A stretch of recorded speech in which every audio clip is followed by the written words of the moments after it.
Lili Angelina Fatoni dan kalian cukup panggil Lili aja. Nah, di sini aku adalah mahasiswi akuntansi angkatan 2019 yang sekarang udah masuk semester 3 nih. Aku juga anggota dari Accounting Study Club atau ASC-nya HMJA. Nah, di tentri kali ini aku berkesempatan untuk menjelaskan mata kuliah pengantar akuntansi 1, tepatnya bab pertama yaitu pengantar akuntansi dan perusahaan. Nah, semoga penjelasan aku dalam tentri ini bisa membantu kalian lebih mudah memahami bab ini. Nah, aku akan langsung masuk aja ya ke penjelasannya. Nah, oke, seperti yang aku jelaskan tadi ya, di tentri kali ini kita akan belajar mata kuliah pengantar akuntansi 1, yaitu bab pertama tentang pengantar akuntansi dan perusahaan. Nah, di bab 1 ini kita masih belajar materi dasar-dasar nih, masih belajar materi awal di mata kuliah PS1. Jadi, apa aja sih yang bakal aku jelasin? Nah, di sini, di bab 1 ini, aku akan menjelaskan 4 poin yang menurut aku paling penting. Yang pertama adalah peranan akuntansi dalam dunia usaha dan profesi akuntansi. Kemudian yang kedua, aku akan menjelaskan tentang prinsip dan standar akuntansi, lalu persamaan akuntansi, dan yang terakhir adalah transaksi bisnis dan persamaan akuntansi. Nah, sebelum kita belajar tentang 4 poin utama ini, ada baiknya bahwa kita harus paham nih sifat dasar perusahaan dan akuntansi. Nah, di sini aku akan menjelaskan sedikit tentang apa sih itu perusahaan dan apa itu akuntansi gitu ya.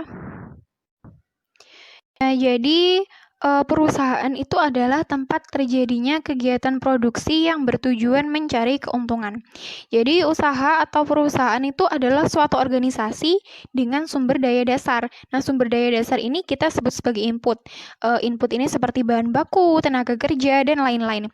Nah, input ini digabung atau diproses untuk menyediakan barang atau jasa yang kita sebut sebagai output yang ditujukan untuk pelanggan gitu. Nah, tujuan dari kebanyakan perusahaan ini adalah memaksimalkan keuntungan atau profit. Nah, kemudian yang selanjutnya adalah terdapat 3 jenis usaha. Yang pertama adalah usaha jasa.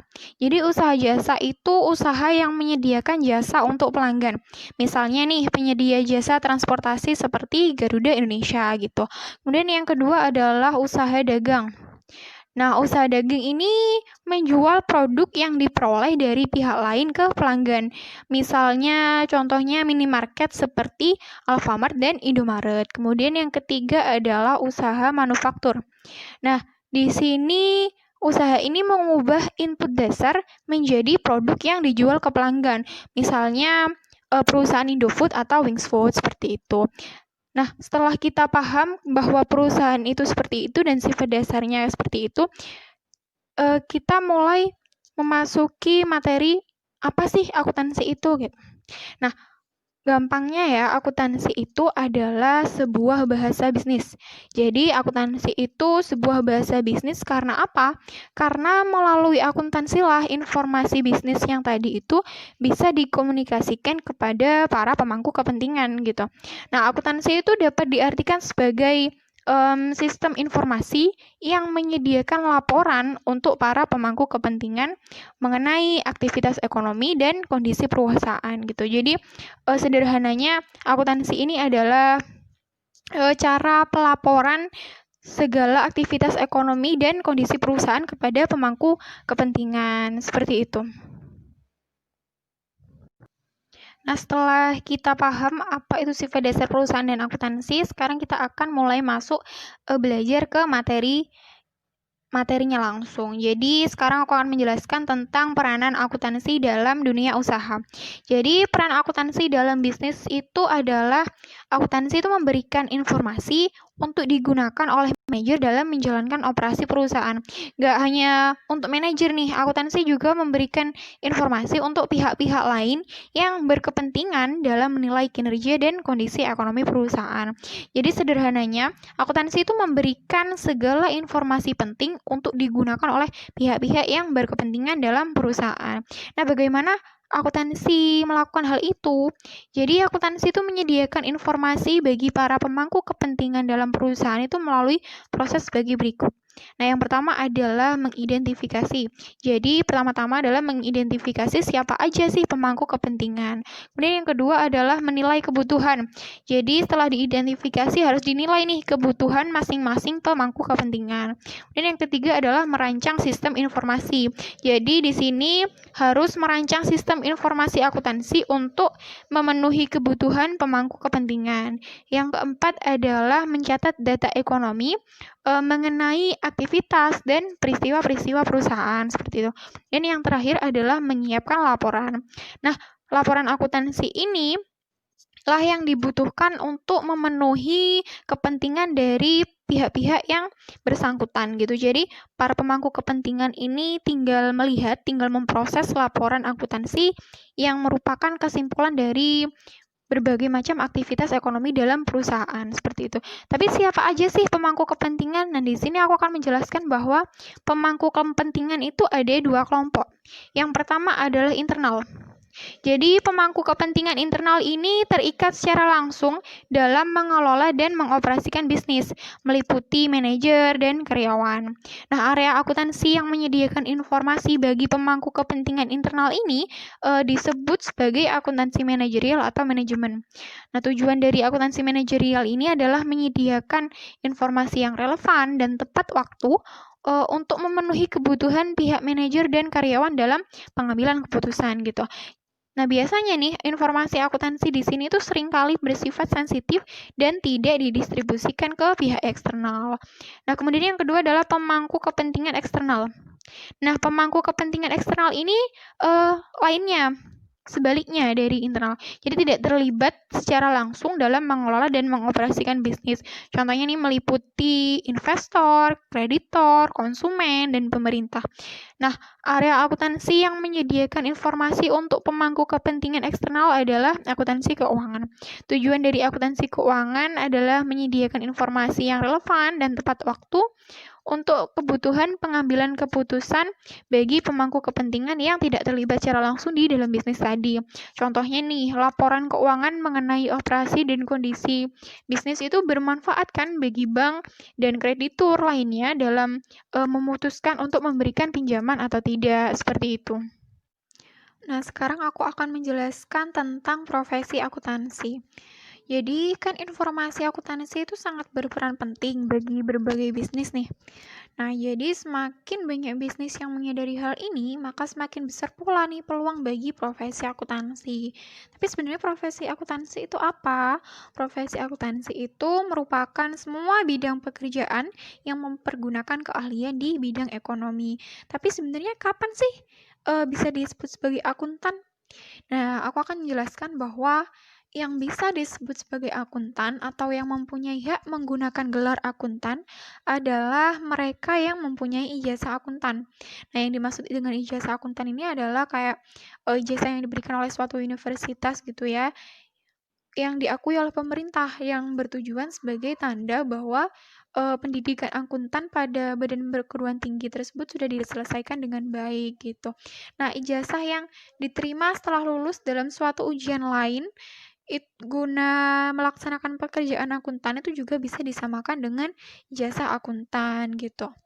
Nah, karena akuntan ini memiliki peran sangat besar untuk meningkatkan transparansi dan kualitas informasi keuangan demi terwujudnya perekonomian nasional yang baik ya.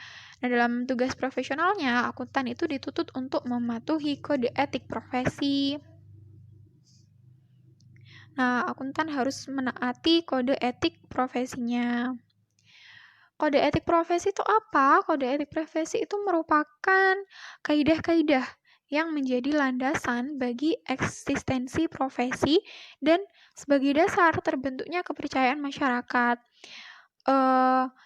Di sini aku nggak akan menjelaskan dengan detail ya. Yang penting kalian tahu bahwa kode etik akuntan di Indonesia itu memuat 8 prinsip etika, yaitu yang pertama adalah tanggung jawab profesi, kemudian yang kedua kepentingan publik, yang ketiga integritas, 4 objektivitas, 5 kompetensi dan kehati-hatian, kemudian yang keenam adalah kerahasiaan, yang ketujuh adalah standar teknis, dan yang terakhir adalah perilaku profesional. Mungkin kalian bisa belajar tentang ini di lain waktu, tapi aku nggak menjelaskan dengan detail. Nah, kemudian sekarang dipandang dari sudut pandangnya nih, pekerjaan akuntan itu bisa digolongkan sebagai berikut. Yang pertama adalah akuntan publik. Nah, akuntan publik ini adalah akuntan swasta yang menawarkan jasa pemeriksaan kepada pihak lain. Jadi pemeriksaan yang dilakukan oleh akuntan publik ini adalah pemeriksaan yang datang dari luar badan yang diperiksa atau sederhananya bisa kita sebut sebagai pemeriksaan eksternal gitu. Kemudian yang kedua adalah akuntan internal. Kalau akuntan internal ini adalah akuntan swasta yang bekerja di suatu perusahaan atau menjadi bagian dari perusahaan tersebut dan memperoleh gaji dari perusahaan tempatnya bekerja. Jadi merupakan bagian dari perusahaan tersebut gitu. Kemudian yang ketiga adalah akuntan pemerintah.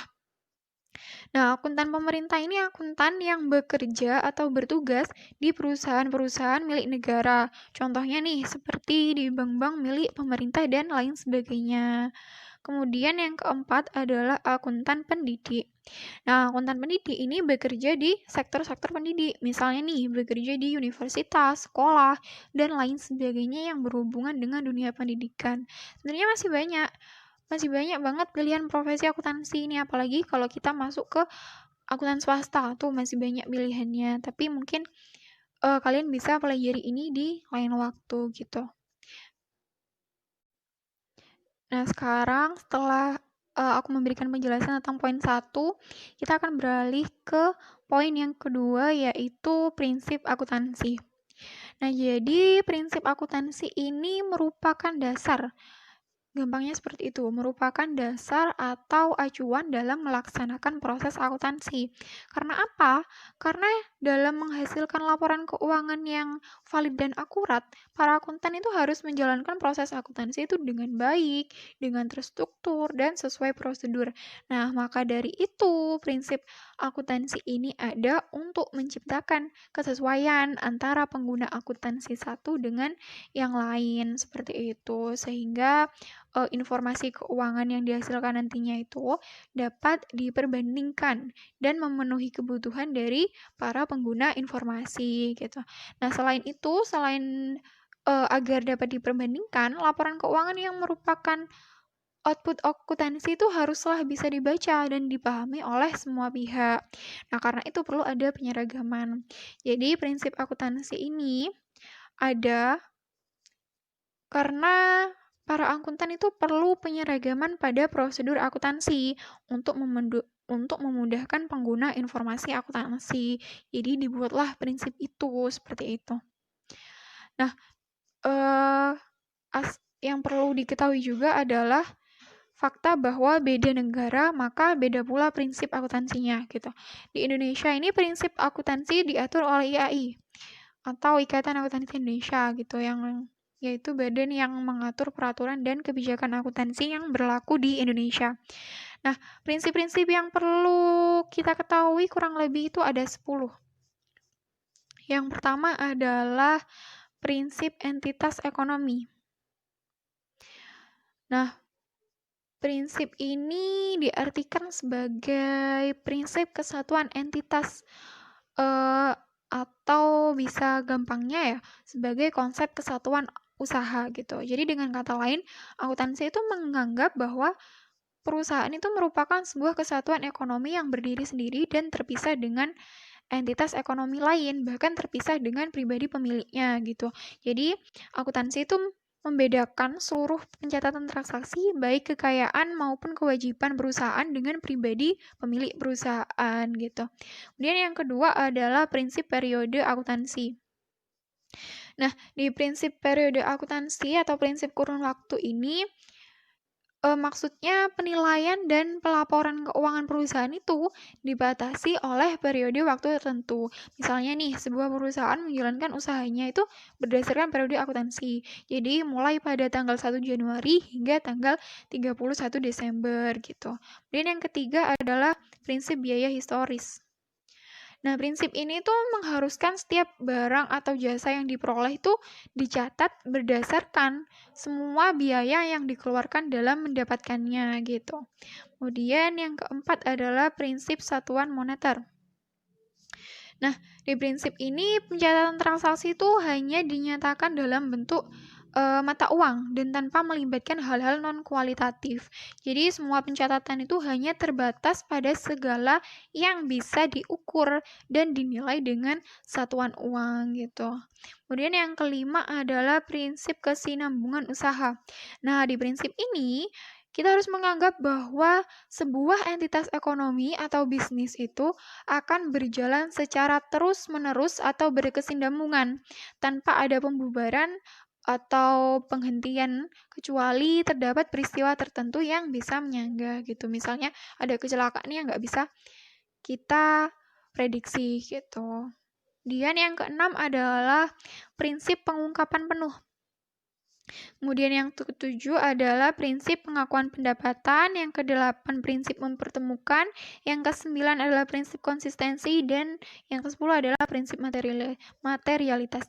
Nah, 5 prinsip terakhir ini nggak aku jelaskan secara detail ya, karena waktunya yang terbatas juga, dan kalian bisa belajar lebih paham dengan mandiri gitu, aku kira. Nah, untuk perlu diketahui juga nih ya, prinsip akuntansi tadi itu ke-10 tadi ini bisa kalian pelajari dan harus dipelajari dan dipahami oleh akuntan itu dengan baik agar agar apa? Agar dapat menjalankan proses akuntansi itu dengan mudah gitu. Jadi bekerja berdasarkan prinsip yang telah ditetapkan gitu. Nah, selain itu membuat laporan keuangan yang tepat itu juga merupakan hal mendasar dalam menerapkan prinsip akuntansi. Nah, sekarang aku akan beralih ke standar akuntansi. Jadi ya, akuntan keuangan itu harus mengikuti standar akuntansi keuangan atau SAK dalam menyiapkan laporan keuangannya. Karena apa? Karena SAK itu memungkinkan para pemangku kepentingan untuk membandingkan laporan keuangan antar perusahaan gitu. Jadi lebih mudah kalau perusahaan itu mematuhi standar yang telah ditetapkan gitu. Jadi laporan keuangan antar perusahaan ini kan prosedurnya sama gitu. Jadi lebih mudah untuk dibandingkan gitu. Nah, badan otorisasi yang memiliki tanggung jawab utama dalam mengembangkan standar akuntansi Indonesia adalah Dewan Standar Akuntansi Keuangan (DSAKIAI). Nah, DSAKIAI ini menerbitkan pernyataan standar akuntansi keuangan atau PSAK dan interpretasi standar akuntansi keuangan atau ISAK. Nah, standar ini sebenarnya kurang lebih sama sih dengan prinsip akuntansi, kayak pengertiannya standar tuh aturan gitu yang mengikat, yang membuat nantinya laporan keuangan itu lebih mudah gitu. Nah, jadi SAK ini akan memungkinkan pemangku kepentingan untuk membandingkan laporan keuangan antar perusahaan gitu. Yang pertama adalah aku akan menjelaskan bahwa standar yang pertama adalah konsep entitas bisnis. Nah, di sini maksud dari konsep ini adalah sebuah asumsi dasar akuntansi keuangan dalam pembatasan data ekonomi. Nah, dalam konsep ini, aktivitas bisnis itu dicatat secara terpisah dari aktivitas pemiliknya, dari kreditur atau pihak pemangku kepentingan lain. Nah, ini dikarenakan perusahaan kan bermacam-macam nih bentuknya. Ada perseorangan, persekutuan, perseroan, dan sebagainya.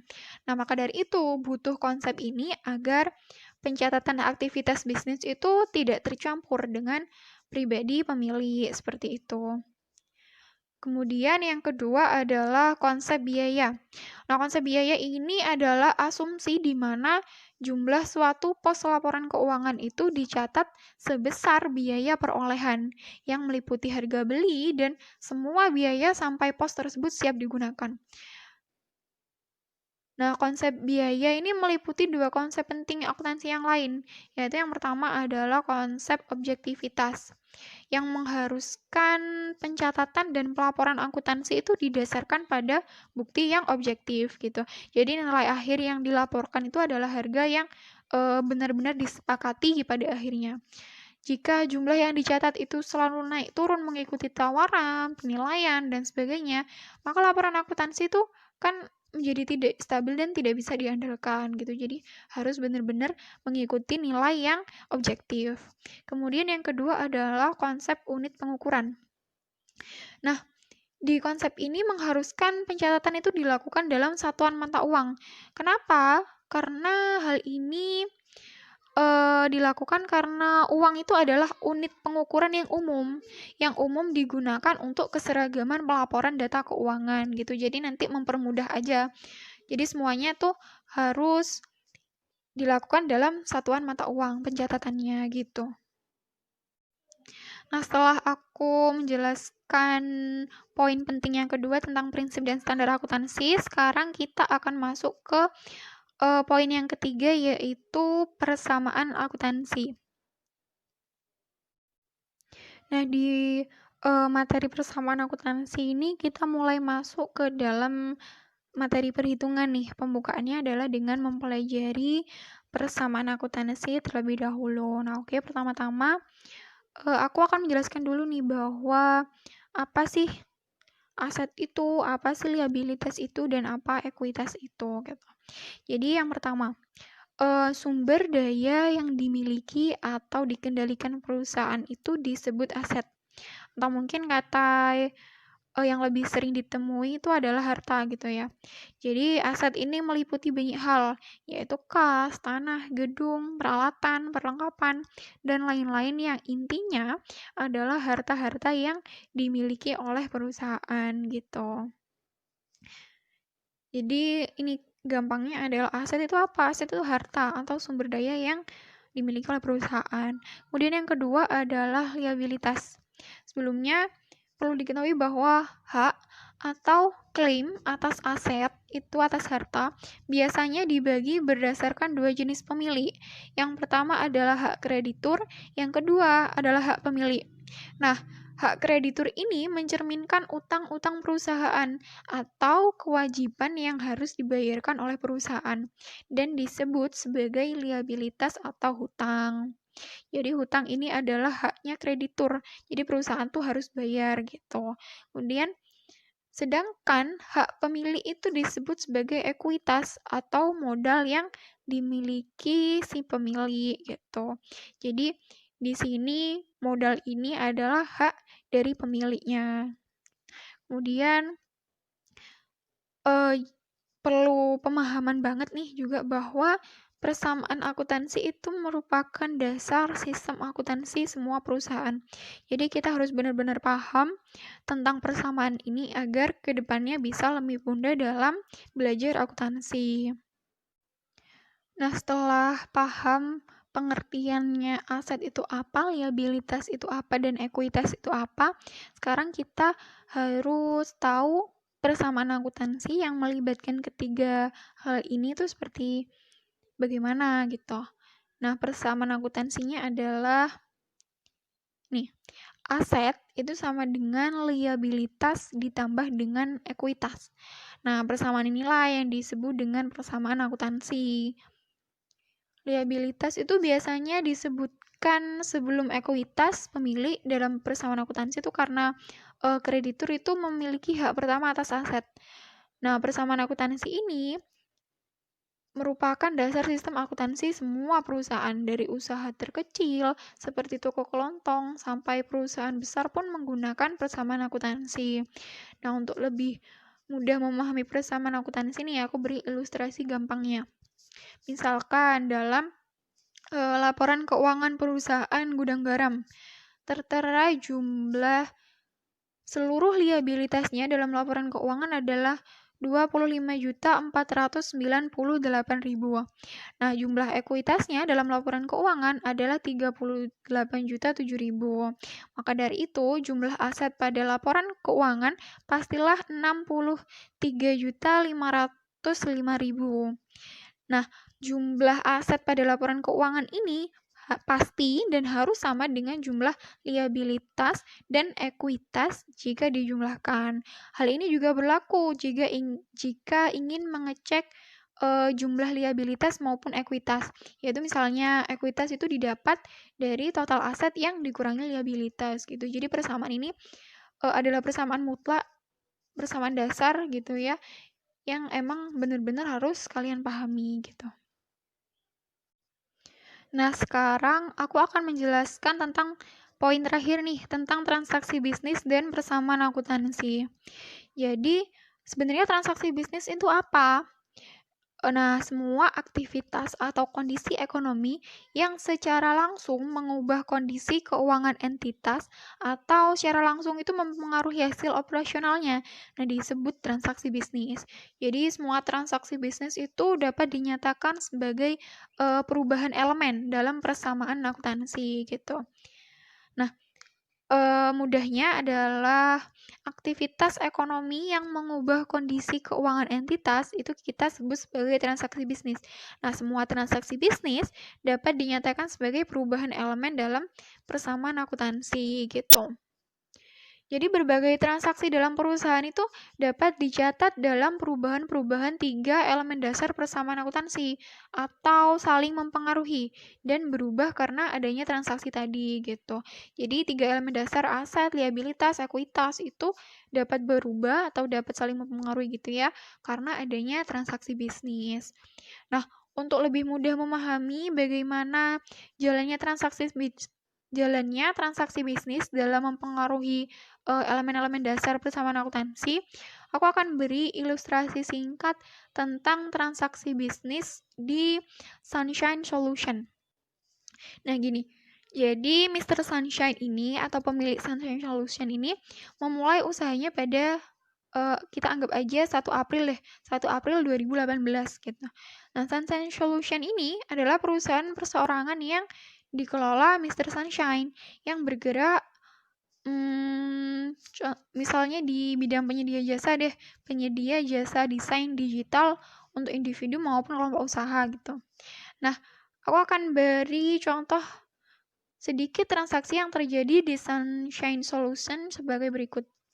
Yang pertama adalah Mr. Sunshine menyetorkan uang 30 juta rupiah pada bank sebagai modal awal Sunshine Solution. Nah, jadi pada tanggal 1 April nih, kita ambil contoh 1 April. Mr. Sunshine ini menyetorkan uang di bank 30 juta sebagai modal awal usahanya. Jadi, transaksi ini berarti kas perusahaan itu bertambah sebesar 30 juta. Diingat, kas bertambah sebesar 30 juta karena si Mr. Sunshine ini menyetorkan uang 30 juta sebagai modal awal. Jadi termasuk kas. Nah, karena kas itu termasuk dalam harta perusahaan atau aset, maka akun aset yang berada pada sisi kiri persamaan tadi, akun aset yang berada di sisi kiri persamaan ini bertambah sebesar 30 juta. Nah, untuk menyeimbangkan persamaan, maka ekuitas pemilik yang berada di sisi kanan persamaan itu naik dengan jumlah yang sama gitu. Jadi ekuitas Mr. Sunshine itu ditulis dengan kata modal dan diikuti oleh nama pemiliknya seperti misalnya nih modal Sunshine gitu sebesar 30 juta. Nah, sekarang persamaan akan menjadi seimbang. Nah, menyeimbangkan persamaan ini harus terus terjadi dalam setiap langkah transaksi bisnis gitu. Kemudian yang kedua adalah membeli gedung sebagai studio mini sebesar 16 juta rupiah. Nah, kita anggap aja pada tanggal 5 April 2018. Sunshine Solution ini membeli gedung sebagai studio mini sebesar 16 juta. Nah, ini berarti aset perusahaan berupa kas itu berkurang. Karena udah dibeli gedung, jadi aset berupa kas itu berkurang sebesar 16 juta. Yang menyebabkan sisa saldo kas menjadi sisanya 14 juta. Kan tadi ada 30 juta nih. Buat beli studio mini harganya 16 juta. Jadi saldo kas menjadi 14 juta. Nah, selain ada pengurangan pada kas, aset perusahaan itu yang berupa gedung naik sebesar 16 juta juga untuk menyeimbangkan sisi kiri persamaan. Jadi sisi kanan persamaan yaitu ekuitas tetap sama yaitu 30 juta rupiah tadi gitu. Jadi kasnya berkurang sebesar 16 juta, tapi gedung, aset yang berupa gedung itu naik sebesar 16 juta dan sisi ekuitas itu tetap sama seperti tadi yaitu 30 juta. Kemudian contoh yang ketiga adalah membeli berbagai macam perlengkapan sebesar 1 juta secara kredit. Kita anggap aja ini terjadi pada tanggal 10 April nih. Sunshine Solution ini membeli berbagai macam perlengkapan sebesar 1 juta tapi secara kredit. Nah, di sini berarti aset perusahaan berupa perlengkapan tuh bertambah sebesar 1 juta dong, karena udah beli. Tapi kasnya tidak berkurang, karena kan transaksinya dilakukan secara kredit. Jadi, saldo kas itu tetap bersaldo sisa 14 juta seperti tadi, karena pembelian itu dilakukan secara kredit. Nah, maka dari itu, sisi kiri persamaan, yaitu aset menjadi kas 14 juta, perlengkapan 1 juta, dan gedung 16 juta. Nah, untuk menyeimbangkan sisi kanan persamaan ini, yang harus seimbang ini, pembelian kredit tadi itu menyebabkan bertambahnya hutang perusahaan. Sehingga sisi kanan persamaan, yaitu liabilitas, sebesar 1 juta dan ekuitas sebesar 25 juta. Jadi, ada utang nih sebesar 1 juta dan modal yang seperti tadi gitu. Jadi harus tetap seimbang antara sisi kiri persamaan dan sisi kanan persamaan. Nah, jadi sebagai kesimpulan nih, bahwa berdasarkan beberapa contoh tadi itu, aku dapat menyimpulkan kalau yang pertama adalah pengaruh dari setiap transaksi itu adalah kenaikan atau penurunan satu atau lebih elemen dalam persamaan akuntansi gitu. Jadi pengaruh dari setiap transaksi itu akan menaikkan atau menurunkan satu atau lebih elemen dalam persamaan akuntansi. Kemudian kesimpulan yang kedua adalah sisi persamaan akuntansi itu akan selalu sama, harus selalu sama. Kemudian yang ketiga adalah ekuitas pemilih itu akan naik sebesar jumlah investasi pemilih dan turun jika terjadi penarikan modal oleh pemilih. Selain itu, ekuitas pemilih juga naik karena pendapatan dan turun karena beban. Nah, kesimpulan yang ketiga ini, apa aja yang mempengaruhi ekuitas ini, bisa kalian pelajari lebih lanjut secara mandiri ya.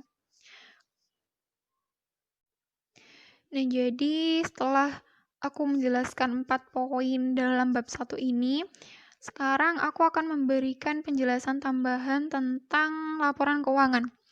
Jadi laporan keuangan ini pasti akan dibahas di bab selanjutnya, jadi nggak akan aku bahas secara detail, tapi cuma aku singgung. Jadi laporan keuangan ini adalah catatan informasi keuangan suatu perusahaan pada suatu periode akuntansi yang dapat digunakan untuk menggambarkan kinerja perusahaan tersebut gitu. Jadi laporan keuangan itu adalah informasi yang dapat diproses oleh pemangku kepentingan. Laporan keuangan ini ada 5 macam yang akan kalian pelajari nantinya gitu. Jadi para pemangku kepentingan itu tinggal melihat seluruh aktivitas akuntansi pada perusahaan dengan memproses laporan keuangan saja gitu. Nah, setelah materi ini selesai, akan ada kuis nih, kuis tambahan untuk kalian. Silakan dikerjakan secara mandiri. Jadi nanti itu akan ada waktu tersendiri. HMJ akan membahas jawaban kuis ini beserta materi-materi yang tidak kalian pahami di lain waktu gitu. Jadi untuk sekarang silakan ini di screenshot dulu atau ditulis dulu gitu ya. Akan aku bacakan nih kuisnya. Venus Delivery dimiliki dan dikelola oleh Angelin. Nah, berikut ini adalah beberapa transaksi Venus Delivery selama bulan April. Yang pertama, menyetorkan uang tunai sebesar 10 juta rupiah pada bank sebagai tambahan modal Venus Delivery. Kemudian yang kedua adalah mengambil uang sebesar 600 ribu rupiah untuk keperluan pribadi Angelin. Yang ketiga adalah menerima pembayaran tunai 1.350.000 rupiah dari pelanggan. Kemudian yang keempat adalah membayar lunas atas pembelian kredit sebesar 850.000.